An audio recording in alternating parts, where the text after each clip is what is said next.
originally from Mexico, but indeed almost 10 years now in San Francisco. I will be quick because I think that we have really not a lot of time, and I will be here the whole event, so definitely I will be around for questions and even better to review some projects. We're a venture capital fund. A little bit about me before. I've been working in video games for 20 years now. As an entrepreneur first on game media companies in Latin America. Then I moved to the trade show and event business, and as Julia definitely knows, it's a difficult one. So I was invited by Electronic Arts to open the Latin America office in 2006, and I was spearheading the EA office for Latin America for at least 5 years, based in Mexico, but taking care of the whole region except Brazil.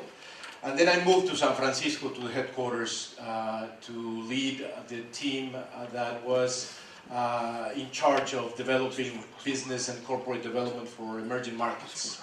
I left EA because I think there is a really interesting opportunity out there, and that opportunity is you guys. The independent game developers are by far the future of the game industry. It's not only my opinion, the data is out there, and the amount of suffering that the AAAs are having when it comes to create new things, it's also a really good testament of what I will try to share this with you. But first I need to ask if we have a live stream going, and the reason why is because the last time I was in front of a camera accidentally was in the Google I.O. Who has been in the Google I.O. event in San Francisco? So they invite some VCs, they invited me, and I received a text message from a former colleague from EA, and he's telling me, hey, where are you, man? I'm right down here, where are you? I'm up here, and I go here and start looking for him. And immediately, 2 seconds or 3 seconds after that, I start receiving texts from my friends like, sit down, we can see you. And then the memes start to, come in. Right? It was horrible. So I'm going to be pretty sure not to stand up in the stream here in this event. And this was the best, actually. I was looking for my friend. I mean, I was really looking for my friend. You really look really worried there. Like you feel lost at this moment. Can you see Van Damme friends are me. there? Yes. So those memes are not mine, I swear. Those are my friends who obviously made fun of me for the next 2 months. But anyway, let's get into business. I think that this is the best time to become a game developer. I'm serious about this. But it's not about becoming an indie game developer. I think that the key thing here is where are you based? And the reason why I left EA and started this VC in San Francisco, but with presence in Latin America and now in Southeast Asia, we'll talk about that, is because I'm pretty sure that any game developer from any part in the world can make really interesting business. What is the problem of this industry or this sub-industry, the independent game development industry? Lack of cash flow. That's it. My experience working with independent game developers when I was working at EA, they were literally knocking every door of publishers or uncles, millionaire uncles, or big companies or small companies related to marketing services around games for trying to leverage the problem of not having enough cash flow to make the dream come true, to make the project come true. I'm not trolling. I truly believe that this is the best time, and I will try in the next few minutes to try my point. Why it would seem that I'm trolling? Because obviously the data says the contrary, right? 85% of the top schools of animation and video games are based only in 4 countries. 85%. And those are the countries. By the way, you have 2 of the rest. But 4 countries are actually completely covering 85% of the best schools in the world when it comes to video game development. Even more, if you take a look to cities or countries, you will see that there is no fragmentation, positive fragmentation. You don't see Mexico City there, you don't see Kiev, you don't see Rio de Janeiro. But there's a lot of talent over there. I've been there, you've been there. You know game developers from all over the place. Why this is happening? These are the top 10 undergrad schools for game design. By the way, only 1 is from Canada, the rest are from US. And all these guys, not even going out from the school, are actually able to work. 60% of them are able to work in a AAA game, or if not a AAA game, a game that will be successfully launched. That is not something that is happening in Latin America. I'm sure that is not happening in Eastern Europe either. I mean, how many people that work, that study video game animation or any professional career, you know, that is actually able to work on, I don't know, the last 3 months or 6 months of his program in a real game that is not an independent game. So there's a problem, obviously. But at the same time, you have the reality of 1 in 2 tech gurus or tech CEOs mentioning these all the time, right? The future is the emerging markets. I worked for Electronic Arts managing the emerging markets strategy for about 5 years from Silicon Valley. And obviously I saw this opportunity. Yes, that is true. The future is an emerging market. The future of, you know, the following billion of consumers and users connected to the internet is not in San Francisco. They are not in Paris. They are not in London. They are in Jakarta. They are in Mexico City. They are in Rio. They are in Sao Paulo. They are in Kiev. They are in many other places that are conceptualized or described as emerging markets. But also the media is actually constantly saying and mentioning the next billion, right? The search of the next billion users, the startups that will code for the next billion, the Wall Street Journal saying that the next billion is obviously mobile and is going to rely on video and voice. But here are actually 2 keywords that might explain why we are in front of a really good opportunity. Because these guys are missing one thing. The motto, the next billion, is missing one thing. That next billion, us, Mexicans, Latin Americans, Eastern Europeans, etc., are not only users, are not only consumers. The next billion is also about the next billion of developers and the next billion of people that will create talent, games, technology, innovations, and it's already happening right now. This is Malaysia, Latin America, and this is only about games, by the way. Brazil, Ukraine, Uruguay, Poland, sorry, Africa, Uruguay, and you, right? Every corner, can I say bad words here? No, right? Yes. Yeah, thank you. Every fucking corner of the world is effervescent of game developers, talented game developers. Let's play a very quick quiz here. I'm going to say 3 cities and you're going to say which is this. This is Kuala Lumpur, Mexico City, Kiev. Someone? Mexico City. No, it's Kuala Lumpur. The same. Mexico City, Kuala Lumpur, Kiev. Kuala Lumpur is Mexico City. I will change this time, and this is definitely a good clue. Istanbul, Kiev, Mexico City. Istanbul, you cheaters. The same. Let's put the 4 of them. Istanbul, Kiev, Mexico City, Kuala Lumpur. Istanbul. It's actually Kiev. What? Yeah, don't be racist. Doesn't It's look like actually Kiev. According to the Google photo, is not? It's not. Let's pretend it's The point is, the cities around the world, and this is not me saying this is the Oxford Economics Global Cities study from 2030, not from 2030, but towards 2030.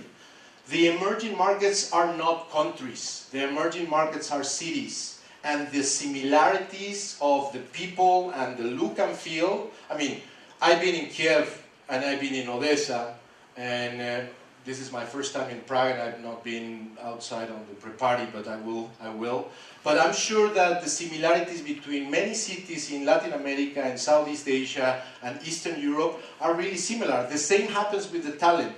The same happens with the mechanics of, for example, government support with initiatives. This is, by the way, Tijuana, which is a border city in Mexico in 2030, obviously, right? We're going to have the wall. But don't worry, we're working in a startup right now. This is the working prototype. Last quiz. Kiev, Mexico City, Istanbul, or Kuala Lumpur? I cheated this time. Ladies and gentlemen, please, a round of applause to San Jose, California, the heart and soul of Silicon Valley.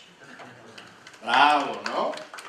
No, because actually, according to the Washington Post, Mexico is the next Silicon Valley. And then another media property came and said, like, no, it's Peru. No, CNN says that I am an idiot. It's actually Chile. No, it's Colombia. I went to Odessa and actually made my homework, and Ukraine is the next Silicon Valley. I went to KL a couple of months, 1 year ago, and actually all Southeast Asia is the next Silicon Valley. Philippines, Vietnam, Penang. I got an invitation to speak at the Polish conference of esports, and guess what? Poland is the next Silicon Valley. I went to Uruguay, and it's actually Silicon Valley of the South. There are 10 new Silicon Valleys in Latin America, so we win. And yes, Czech Republic is the next Silicon Valley. So the point is that we get like this when we hear Silicon Valley. It doesn't matter we are. I mean, I'm not talking about only obviously game development. I'm talking about the startup community and the investors community, etc. We hear Silicon Valley and we just get like these two guys right here, right? Overexcited. The problem is that the analysis that, or the proof of concept that, at least on the game development side, is that the volume, the real volume, and the growth is coming from many other places in the world, right? Let me just, because these two slides are actually out of place. I will get back to those.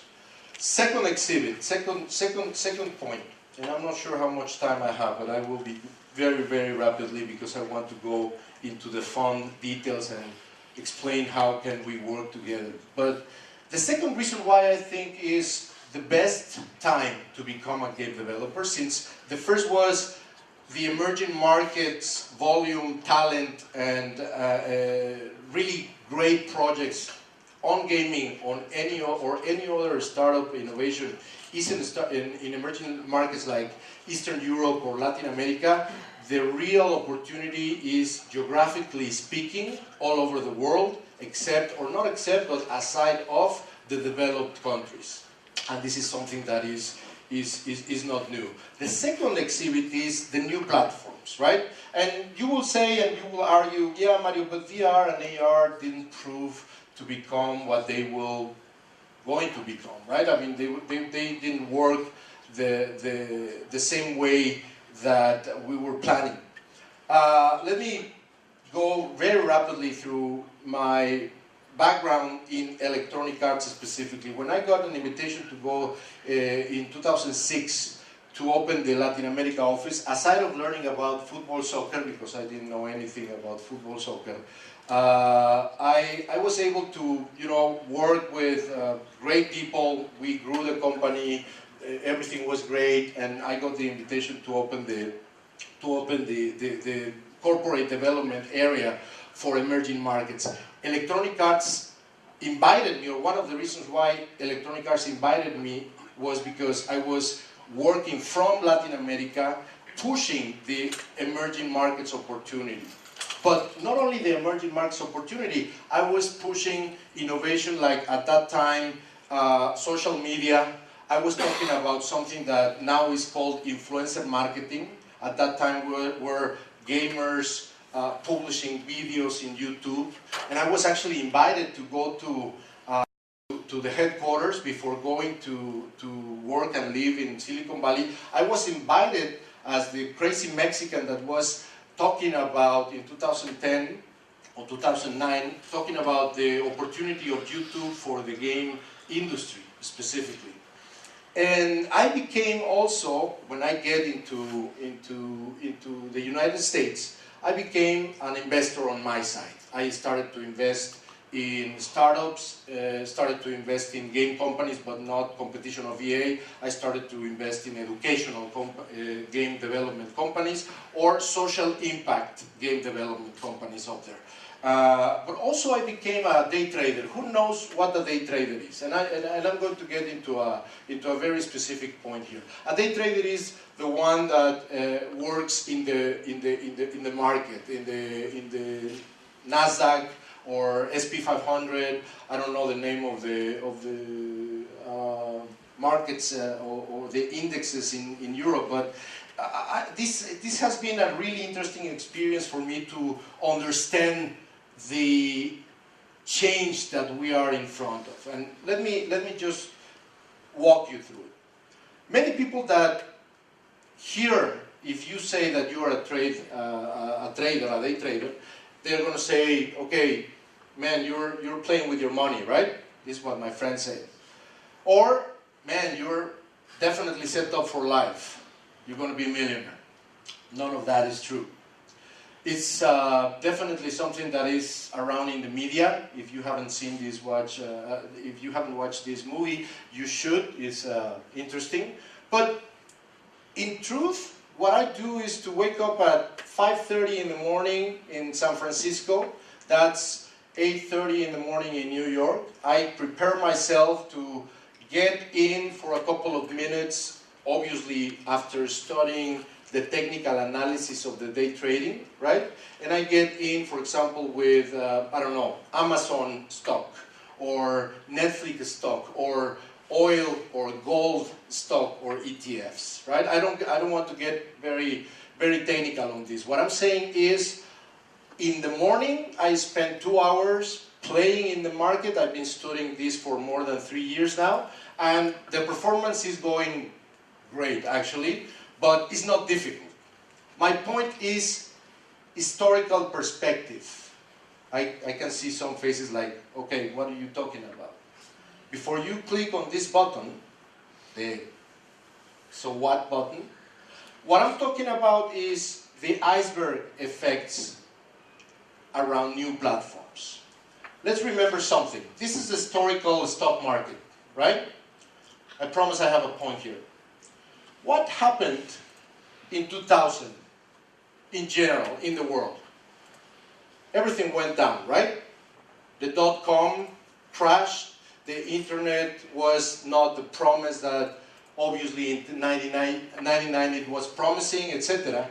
But also in the computer world, in the technological world, what was happening at this time after this great boom? What was happening? Everybody was, what? Connecting to the internet and buying a computer for their homes, right? Everything was getting ready for, at some point, in December 2003, beginning of 2004, now that the critical mass of people connected to the internet, after several tries, like MySpace, Friendster, High5, etc., some real interesting symptoms, this guy started something that changed the world. Another interesting thing that happened in 2007. By the end of 2007, what happened? The market crashed, remember, in the US. Everything went to shit. The entire world went to financial crisis. And that very same year, something happened on the technological side. What happened? Steve Jobs stand up in a stage and changed the world, presenting one platform that was, for the first time, a computer that was able to bring the internet mobile, right? That's what the smartphone revolution started. And that new platform actually allowed all these guys to, by the end of 2008, beginning of 2009, all these guys, Airbnb and many others, Snapchat, they got their first check from an investor in these years. Because they were seeing, and talking about games, if you review the Supercell story, or the Robio story, or all the now big unicorns on the mobile space, they saw it when everything was down. They saw the opportunity on mobile 5 years earlier than everybody here. And that's the thing that differentiated them. So, what is happening now? This is from November 2016, before Trump comes into the White House, right? And this is from August 2017. Let's see what happened to the market from Trump to August 2017. Yes, something was crazy because the market went up and up and up. Does that sound familiar? Right now, we are like here, okay? Stay with me. From August to now, this is what happened. Crazy again, right? And a few days ago, this started. So it's coming. It's coming. Never waste a crisis means there's an opportunity. Don't think for a minute that you are independent from all this. Don't think for a minute, because everything will get into pause. I'm not saying that this is going to happen tomorrow. I don't know. I will be a millionaire. But let's remember that this thing came before this thing. That thing, this, came before this. So video games are always pointing into what is next. By the time that this cover of Time was presenting the personal computer as the next great thing, Atari sold more than 10 million units only in the United States. So when this is going to happen, I don't know if this is coming this year or next year or in 2020. This will happen. The market will go dramatically down. What is the opportunity? This is the opportunity for us. I'm not saying that you move right now to VR and AR. I'm not saying that stop what you're doing, stop what you're doing in PC or in digital console or in mobile. Definitely not. But consider that there is one new platform and hardware coming that is not going to stop because of the crisis. I'm already almost done. So, after those 11 years, I left EA, right? With a little bit of fear, but I left EA to try to look for you. This is what I'm doing. And in a very quick way, I'm going to explain how we do it and why we do it. I'm going to skip all this because I talked about these new platforms. Let's only remember that the main 3 companies of technology in the world are working on this. So it's coming. This is Google, this is Apple, and this is how Mark Zuckerberg ended the F8 last year. And by the way, obviously it will take some time, but there's a lot of other things happening in that space. So let's be ready. Doesn't mean stop what you're doing, but don't neglect new platforms, especially if you're indies, because that's where the new unicorns, the new Supercells, the new Rovios, the new Ubers will come. So talking about Uber, we do not invest in companies, right? This is how a VC model works. They start looking for a lot of companies. The traditional VC model works. A lot of companies, they screen the market, they make the due diligence, and they end up investing in 1 to 3 companies, and they start to pray for that company to give them returns 8 years or 10 years later. We don't do that. We do a cash flow investment. What was the first problem of the independent game development industry that I mentioned at the beginning? Cash flow. So this is what we're doing. In a model like Uber, an investor is betting for this to go like this, right? I think that games doesn't work that way, and you know that better than me. Games work this way. So, we do this, we come to these kind of events, we talk to people, and we literally start playing games, and you're going to see me, more than in meetings, you're going to see me playing a lot of games and having a lot of conversations while I'm playing games, because that's what we do. And then we're going to fund, obviously, I'm not guaranteeing anything, but I am looking to find at least one project from this event, which is my average, that is going to be able to, I'm going to be able to fund 100% of development and 100% of marketing. We're not publishers, remember? We're venture capital firm. So how do we work? We fund 100% of the development cost and 100% of the marketing cost.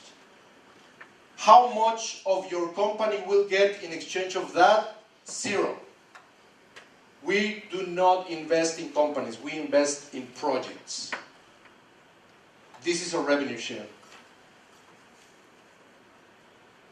Recoup? Maybe, maybe not. If it's not your first game, if you're in a studio that only needs the money but you have proved more than one time that you can make interesting things, obviously there's not going to be a recoup.